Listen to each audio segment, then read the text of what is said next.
What happens if Barry never becomes the Flash? Flash no more. You know the Flashpoint story, but you've never heard it like this. Imagine Barry Allen successfully saving his parents, only to realize he's traded away his speed, his friends, and his entire future. Stay tuned to discover the cost of a perfect timeline. Let's dive into episode 1 of the Flashpoint Problem. The West household, present day. With the death of his father at the hands of Zoom, and after the subsequent defeat of the aforementioned murderer, Barry Allen felt hollow inside. He met the eyes of Iris West, the love of his life, as she prepared to head back into her house. Barry told her he would join her in a few minutes, explaining that he needed some time alone. As Iris made her way inside through the back door, Barry lingered, his thoughts drifting back to the kiss they had just shared. When they had pulled apart, he had looked into her eyes, and his heart had broken at the decision he had already made. He knew it was reckless. He knew altering the timeline carried unimaginable risks. But what he planned would ensure the survival of the two people he loved most. More than Iris, more than Joe, even more than being the Flash. His mother and his father. He could have gone back just a single day and saved his father. The option had been there, simple and tempting. But his plan demanded something else, something deeper. His heart demanded it. He wanted both of his parents in his life. Once Iris was safely inside, Barry descended the steps and circled around to the front of the house. He paused by the living room window, lips pressed tightly together as he looked inside. A lump formed in his throat as he watched his friends laughing. Cisco, Caitlin, his adoptive father Joe, and Iris. They were happy. They were celebrating the end of Zoom. Barry couldn't bring himself to celebrate with them. The emptiness inside him only continued to grow, stretching wider with every breath. Softly, almost inaudibly, Barry whispered an apology to Iris. Then he turned away and took off down the street. Yellow lightning crackled and trailed behind him as a young man known as the Flash sprinted past one street after another. He pushed himself harder, moving faster and faster until he saw it, the blue-hued tear he had been searching for. With his decision finalized, Barry ran straight into it, vanishing as he entered the Speed Force, the very source of his powers. Racing through the blue-lit tunnel, Barry glimpsed moments from his past and present displayed along its sides. Memories flickered by in rapid succession. Yet, no matter how hard he looked, he couldn't see his future. Shaking his head, he focused forward and kept running, hoping he wouldn't encounter a time wraith.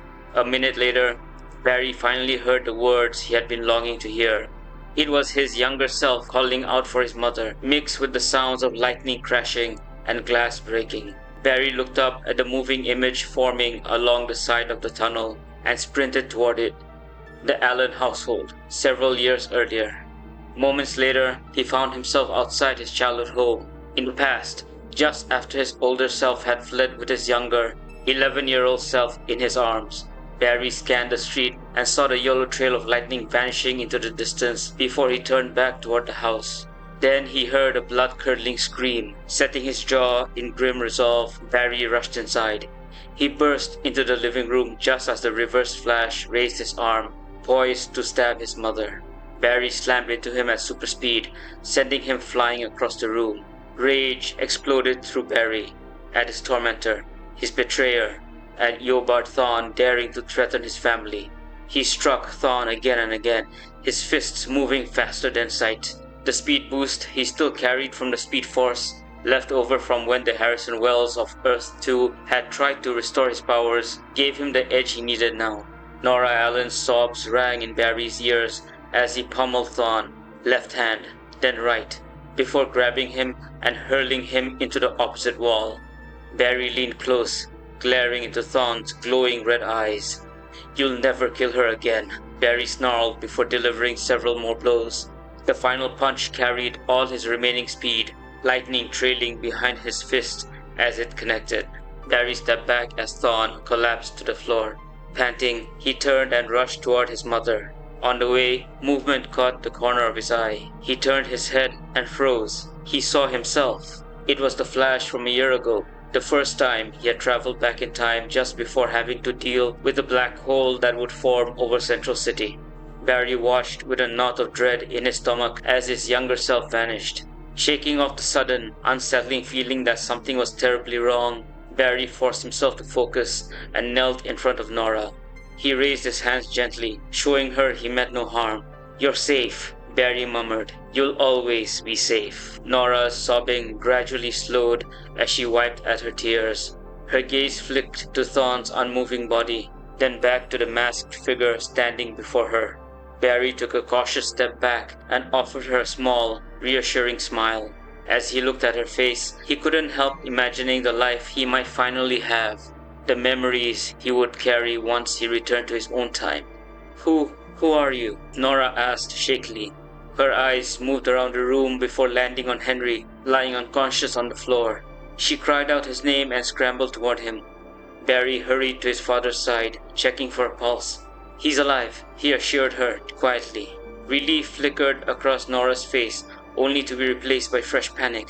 "Barry, my son, he's only 11 and where is he?" "He's fine," Barry replied, catching himself before he could call her mom. "He'll be home soon, and when he does, he'll have 2 people who love him. I have to go back now, and maybe I'll see you and your family again." "Wait," Nora pleaded, looking up at him. "Please bring my son back. I can't live without him. And..." Barry's heart cracked at the desperation in her voice. He nodded, recalling exactly where his older self had taken young Barry. "All I have to do is bring him back, and then I return to my new future," Barry thought to himself. But things didn't go as planned. Barry took several steps at super speed, then stumbled and fell hard to the floor. From Nora's perspective, all she saw was a red blur, lightning fizzling out behind it before the figure who had saved her collapsed. No, Barry whispered as he pushed himself up off the floor and stared at his hands. He tried to vibrate them. They flickered at super speed for a split second, then stopped. He tried again, but he was just moving his arms at a fast, human speed. He turned to Nora, shock written across his face, then glanced toward the front door. Taking a few tentative steps, he hoped it was just a temporary hiccup. Instead, he ran at a normal pace to the front door, then back to the living room. "This wasn't supposed to happen," Barry muttered, rubbing his face as disbelief set in. Where's my son?" Nora whispered, rising shakily while Henry remained unconscious. "Where is my son?" Barry flinched, stumbling over his words as he tried to reassure her, telling her everyone would be safe. He's 20 blocks down the street," Barry said, his heart hammering so hard it felt like it might burst from his chest. "And he's safe. Barry's going to be safe." "I'm calling the police," Nora declared as she rushed toward the phone. Barry raised a hand desperately, begging her not to, that there was an explanation. "Please, your son is already on his way," he pleaded, panic creeping into his voice as he wondered what was happening to his powers. Nora was already speaking to the dispatcher when Barry pulled off his cowl. "It's me," he said, his voice breaking. "I'm Barry." The phone slipped from Nora's fingers and hit the floor. She stared at him, trembling as he stepped closer, tears streaming down his face. "It's me, Mom," Barry continued. "I know it's complicated, but it's me." Nora covered her mouth, staring at him as recognition slowly dawned.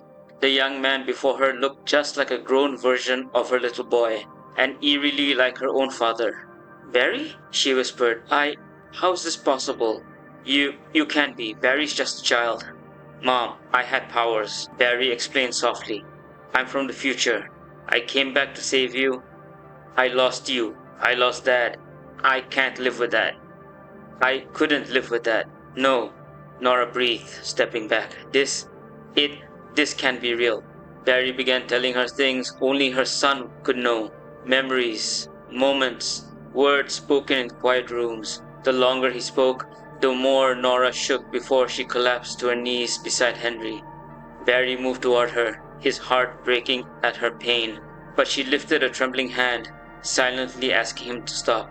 I died?" Nora asked. "That man," Barry said, nodding toward Thawne. "His name is Yobar Thawne. He's from a future even further than mine. He hated me, and he wanted to hurt me by killing you. In my time, he succeeded. I grew up without you, and without Dad."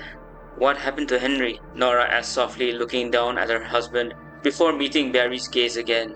What the man in the red suit said seemed impossible, but there was a part of her, a maternal instinct, that believed him.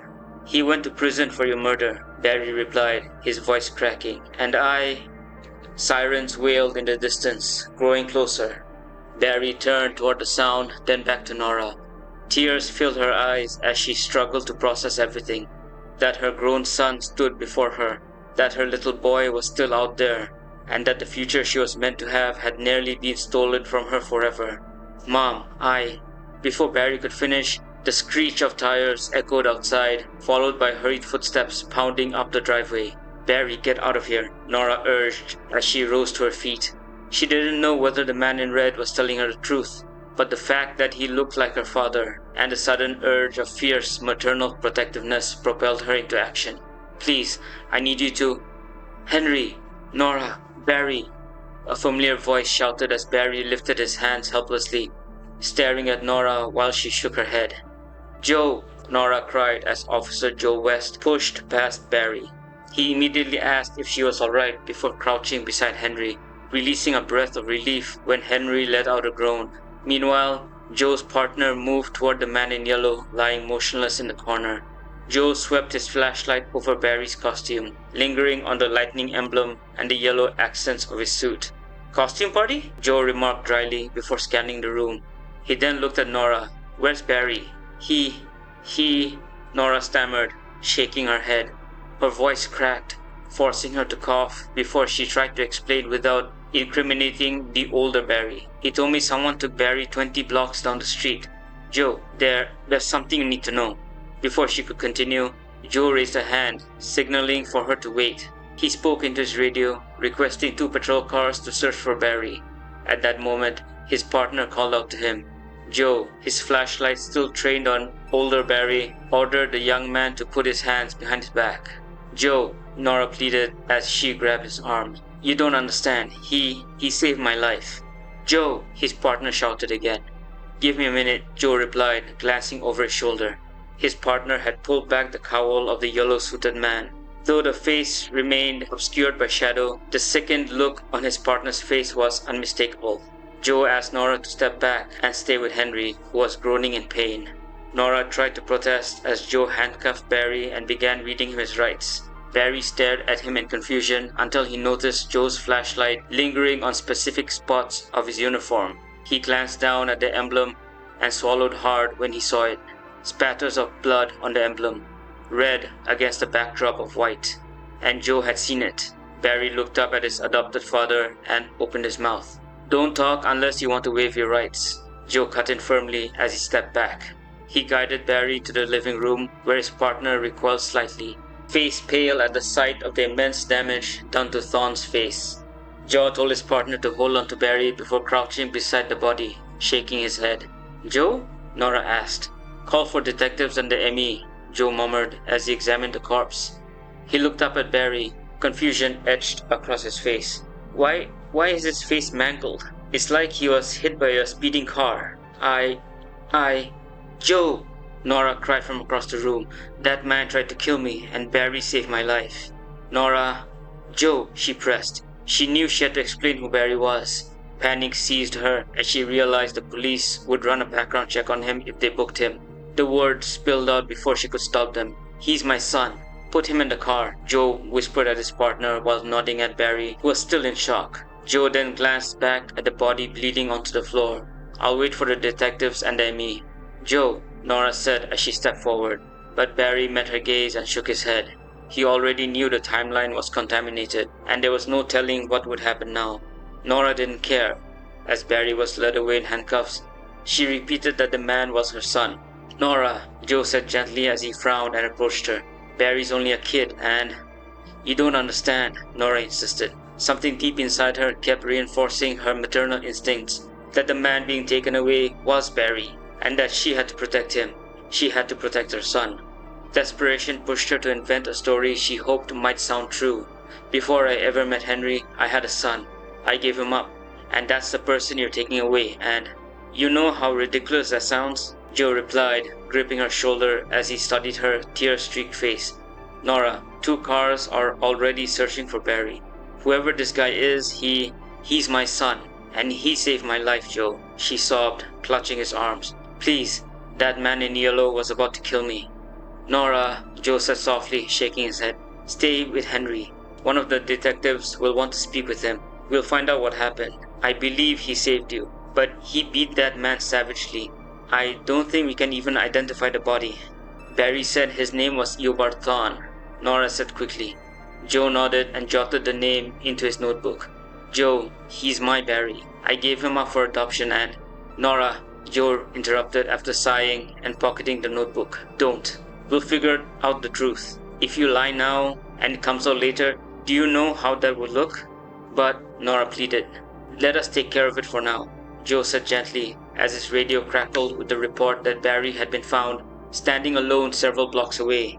He told Nora her son was coming home and urged her to stay with Henry. We'll question this guy, and if he saved you, it could be justifiable homicide. I'll speak to the detectives.